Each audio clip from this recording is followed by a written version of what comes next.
साथियों नमस्कार। स्वागत है आप सभी का आपके अपने यूट्यूब चैनल में। आज की इस वीडियो में लेकर आए हैं जनरल नॉलेज के टॉप 30 क्वेश्चन जो आपकी आगामी सभी परीक्षाओं के लिए हेल्पफुल होने वाले हैं। तो चलिए दोस्तों लेते हैं आज का पहला प्रश्न। पहला प्रश्न है, साइमन प्रतिवेदन पर विचार के लिए बुलाए गए 3 गोलमेज सम्मेलनों में भाग लेने वाले प्रतिनिधि कौन थे? बताइए दोस्तों, इंपॉर्टेंट प्रश्न है। साइमन प्रतिवेदन पर विचार के लिए बुलाए गए 3 गोलमेज सम्मेलनों में भाग लेने वाले प्रतिनिधि कौन थे? तो वो थे B.R. अम्बेडकर, यानी कि भीमराव अम्बेडकर थे। इसका डी ऑप्शन करेक्ट हो जाएगा। अगला प्रश्न है, भारतीय सिविल सेवा में चुने गए पहले भारतीय का नाम क्या था? बताइए दोस्तों, भारतीय सिविल सेवा में चुने गए पहले भारतीय का नाम क्या था? सभी को पता होगा इसका राइट आंसर। तो वह सत्येंद्र नाथ टैगोर, यानी कि ऑप्शन करेक्ट हो जाएगा। सत्येंद्र नाथ टैगोर भारतीय सिविल सेवा में चुने जाने वाले पहले भारतीय व्यक्ति थे। अगला प्रश्न है, सन 1857 के निम्नलिखित नेताओं में से किसने सबसे पहले अपना बलिदान दिया? बताइए दोस्तों, इंपॉर्टेंट प्रश्न है, बार बार परीक्षा में रिपीट होता है। तो इस प्रश्न का सही जवाब है मंगल पांडे, यानी कि डी ऑप्शन करेक्ट हो जाएगा। मंगल पांडे ने सबसे पहले अपना बलिदान दिया था। अगला प्रश्न है, सांप्रदायिक निर्वाचन क्षेत्रों की पद्धति की शुरुआत भारत में किसके द्वारा हुई थी? बताइए दोस्तों, सांप्रदायिक निर्वाचित क्षेत्रों की पद्धति की शुरुआत भारत में किसके द्वारा की गई? तो वो की गई 1909 के मिंटो मार्ले सुधार, यानी कि बी ऑप्शन करेक्ट हो जाएगा। 1909 के मार्ले मिंटो एक्ट के द्वारा सांप्रदायिक निर्वाचन क्षेत्रों की पद्धति की शुरुआत की गई। अगला प्रश्न है, प्लासी का युद्ध कब हुआ था? बताइए दोस्तों, प्लासी का युद्ध कब हुआ था? तो हुआ था 1757 में, यानी कि सी ऑप्शन करेक्ट हो जाएगा। 1757 में प्लासी का युद्ध किसके किसके मध्य हुआ था? इसका आंसर कमेंट बॉक्स में दीजिए। अगला प्रश्न है, भारत को स्वतंत्रता प्राप्ति हुई थी? बताइए दोस्तों, सिंपल सा क्वेश्चन है। भारत को स्वतंत्रता की प्राप्ति कब हुई थी? तो वो हुई थी 15 अगस्त 1947 को, यानी कि सी ऑप्शन करेक्ट हो जाएगा। 15 अगस्त 1947 को भारत आज़ाद हुआ था। अगला क्वेश्चन है, होम रूल आंदोलन किसके द्वारा चलाया गया? बताइए दोस्तों, इंपॉर्टेंट प्रश्न है। होम रूल आंदोलन किसके द्वारा चलाया गया? तो चलाया गया था एनी बेसेंट के द्वारा, यानी कि बी ऑप्शन राइट हो जाएगा। एनी बेसेंट के द्वारा होम रूल आंदोलन चलाया गया था। अगला क्वेश्चन है, जब भारत को स्वतंत्रता प्राप्त हुई तो उस समय वायसराय कौन थे? बताइए दोस्तों, जब भारत को स्वतंत्रता प्राप्त हुई थी तो उस समय भारत के वायसराय कौन थे? तो वो थे लॉर्ड माउंटबेटन, यानी कि बी ऑप्शन करेक्ट हो जाएगा। स्वतंत्रता प्राप्ति के समय वायसराय लॉर्ड माउंटबेटन थे। अगला प्रश्न है, भारतीय राष्ट्रीय कांग्रेस का प्रथम अधिवेशन किस स्थान पर हुआ था? बताइए दोस्तों, भारतीय राष्ट्रीय कांग्रेस का प्रथम अधिवेशन किस स्थान पर हुआ था? आपके ऑप्शन है कोलकाता, मुंबई, चेन्नई या फिर लाहौर। तो इस क्वेश्चन का सही जवाब है मुंबई, यानी कि बी ऑप्शन करेक्ट हो जाएगा। भारतीय राष्ट्रीय कांग्रेस का प्रथम अधिवेशन मुंबई में हुआ था।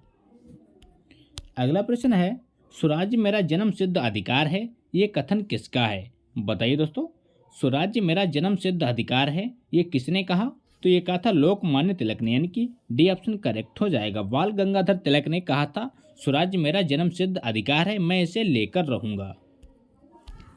अगला प्रश्न है, भारत में अंग्रेजी शिक्षा प्रारंभ की थी? बताइए साथियों, भारत में अंग्रेजी शिक्षा प्रारंभ की थी? तो वो की थी लॉर्ड मैकाले ने, यानी कि बी ऑप्शन करेक्ट हो जाएगा। लॉर्ड मैकाले के द्वारा भारत में अंग्रेजी शिक्षा का प्रारंभ किया गया। अगला प्रश्न है, बंगाल में स्थायी बंदोबस्त किसने शुरू किया? बताइए दोस्तों, बंगाल में स्थायी बंदोबस्त किसने शुरू किया? तो वो शुरू किया था लॉर्ड कॉर्नवालिस ने, यानी कि बी ऑप्शन करेक्ट हो जाएगा। लॉर्ड कॉर्नवालिस के द्वारा बंगाल में स्थायी बंदोबस्त व्यवस्था की शुरुआत की गई। अगला क्वेश्चन है, भारत के स्वतंत्रता संग्राम के दौरान केसरी का संपादक संस्थापक कौन था? बताइए दोस्तों, भारत के स्वतंत्रता संग्राम के दौरान केसरी का संस्थापक और संपादक कौन था? तो वो थे बाल गंगाधर तिलक, यानी कि ए ऑप्शन राइट हो जाएगा। बाल गंगाधर तिलक केसरी के संस्थापक और संपादक दोनों थे। अगला क्वेश्चन है, महात्मा गांधी का दांडी मार्च कब प्रारंभ हुआ था? बताइए साथियों, मोस्ट इंपॉर्टेंट क्वेश्चन है। महात्मा गांधी का दांडी मार्च कब प्रारंभ हुआ था? तो वो हुआ था मार्च 1930 को, यानी कि ए ऑप्शन राइट हो जाएगा। मार्च 1930 को महात्मा गांधी ने दांडी मार्च शुरू किया था। अगला क्वेश्चन है, जन गण मन कब और कहां पर सर्वप्रथम गाया गया था? बताइए साथियों, जन गण मन कब और कहां पर सर्वप्रथम गाया गया था? तो वो गाया गया 1911 के कलकत्ता अधिवेशन में, यानी कि डी ऑप्शन राइट हो जाएगा। 1911 के कलकत्ता अधिवेशन में जन गण मन सबसे पहले गाया गया था। अगला क्वेश्चन है, नाइटिंगेल ऑफ इंडिया के नाम से किसे जाना जाता है? बताइए दोस्तों, नाइटिंगेल ऑफ इंडिया के नाम से किसे जाना जाता है? तो वो है सरोजनी नायडू, यानी कि सी ऑप्शन राइट हो जाएगा। सरोजनी नायडू को नाइटिंगेल ऑफ इंडिया के नाम से जाना जाता है। अगला प्रश्न है, गदर पार्टी का नेता कौन था? बताइए दोस्तों, गदर पार्टी का नेता कौन था? तो वो थे लाला हरदयाल और सोहन सिंह भाखड़ा, यानी कि बी ऑप्शन करेक्ट हो जाएगा। गदर पार्टी के प्रमुख नेता लाला हरदयाल थे, याद रखिएगा। अगला क्वेश्चन है, निम्नलिखित महिलाओं में से कौन अखिल भारतीय कांग्रेस की सर्वप्रथम अध्यक्ष बनी? बताइए दोस्तों, निम्नलिखित महिलाओं में से कौन अखिल भारतीय कांग्रेस की सर्वप्रथम अध्यक्ष बनी? तो वो बनी थी एनी बेसेंट, यानी कि सी ऑप्शन राइट हो जाएगा। क्या हो जाएगा? एनी बेसेंट इसका सही जवाब हो जाएगा। अगला प्रश्न है, पंजाब में अहमदिया आंदोलन किसने प्रारंभ किया? बताइए साथियों, पंजाब में अहमदिया आंदोलन किसने प्रारंभ किया? तो वो किया था मिर्जा गुलाम अहमद, यानी कि डी ऑप्शन राइट हो जाएगा। मिर्जा गुलाम अहमद के द्वारा पंजाब में अहमदिया आंदोलन प्रारंभ किया गया। अगला क्वेश्चन है, भगत सिंह को निम्नलिखित में से किस कारण फांसी की सजा दी गई थी? बताइए साथियों, इंपॉर्टेंट प्रश्न है। भगत सिंह को निम्नलिखित में से किस कारण फांसी की सजा दी गई थी? तो वह है जनरल सैंडर्स की हत्या के कारण, यानी कि बी ऑप्शन राइट हो जाएगा। जनरल सैंडर्स की हत्या के कारण भगत सिंह को फांसी की सजा दी गई थी। अगला क्वेश्चन है, दिल्ली चलो का नारा संबंधित है? बताइए दोस्तों, दिल्ली चलो का नारा संबंधित है तो वह संबंधित है इंडियन नेशनल आर्मी से, यानी कि ए ऑप्शन राइट हो जाएगा। इंडियन नेशनल आर्मी से संबंधित है दिल्ली चलो का नारा। और दिल्ली के चलो का नारा किसने दिया था? इसका आंसर कमेंट बॉक्स में दीजिए। अगला प्रश्न है, एशिया में द्वितीय विश्व युद्ध के पश्चात अपने को स्वाधीन घोषित करने वाला पहला देश कौन था? बताइए साथियों, एशिया में द्वितीय विश्व युद्ध के पश्चात अपने को स्वाधीन घोषित करने वाला पहला देश कौन था? तो वो था अपना भारत, यानी कि ये ऑप्शन करेक्ट हो जाएगा।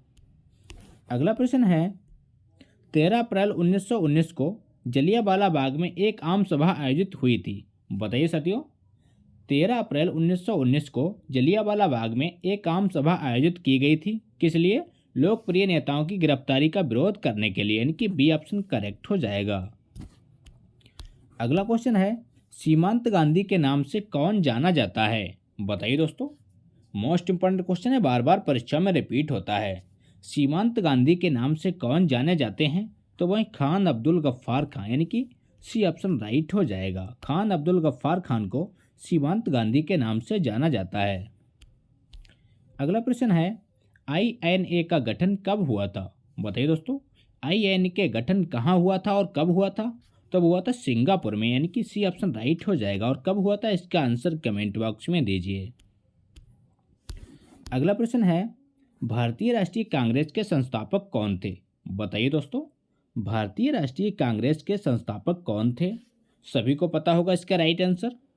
तो इस प्रश्न का राइट आंसर है सर एओ ह्यूम, यानी कि बी ऑप्शन राइट हो जाएगा। एओ ह्यूम भारतीय राष्ट्रीय कांग्रेस के प्रथम संस्थापक थे। अगला प्रश्न है, भारतीय राष्ट्रीय कांग्रेस के अनुरोध पर 1938 में एक राष्ट्रीय योजना समिति का गठन किया गया, उसके माध्यम थे। बताइए दोस्तों, उसके माध्यम कौन थे? तो वो थे जवाहरलाल नेहरू, यानी कि डी ऑप्शन राइट हो जाएगा। अगला क्वेश्चन है, सिराजुद्दौला के साथ अंग्रेजों ने की थी। बताइए दोस्तों, सिराजुद्दौला के साथ अंग्रेजों ने कहाँ की संधि की थी? तो वो की थी अलीनगर की संधि, यानी कि ए ऑप्शन राइट हो जाएगा। अलीनगर की संधि सिराजुद्दौला के साथ अंग्रेजों ने की थी। अगला प्रश्न है, सती प्रथा का निषेध किया गया। बताइए दोस्तों, सती प्रथा का निषेध कब किया गया? तो वो किया गया था 1829 में, यानी कि बी ऑप्शन राइट हो जाएगा। 1829 में सती प्रथा का विरोध किया गया। अगला प्रश्न है, पूना पैक्ट किस किस के मध्य हुआ था? बताइए साथियों, पूना पैक्ट किस किस के मध्य हुआ था? इंपॉर्टेंट प्रश्न है, बार बार परीक्षा में रिपीट होता है।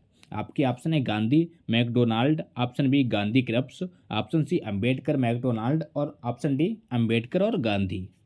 तो इस क्वेश्चन का सही जवाब है अंबेडकर और गांधी, यानी कि डी ऑप्शन करेक्ट हो जाएगा। भीमराव अंबेडकर और गांधी जी के मध्य पूना पैक्ट हुआ था।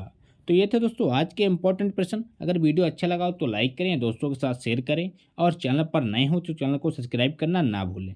मिलते हैं नेक्स्ट वीडियो में, तब तक के लिए प्यार भरा नमस्कार।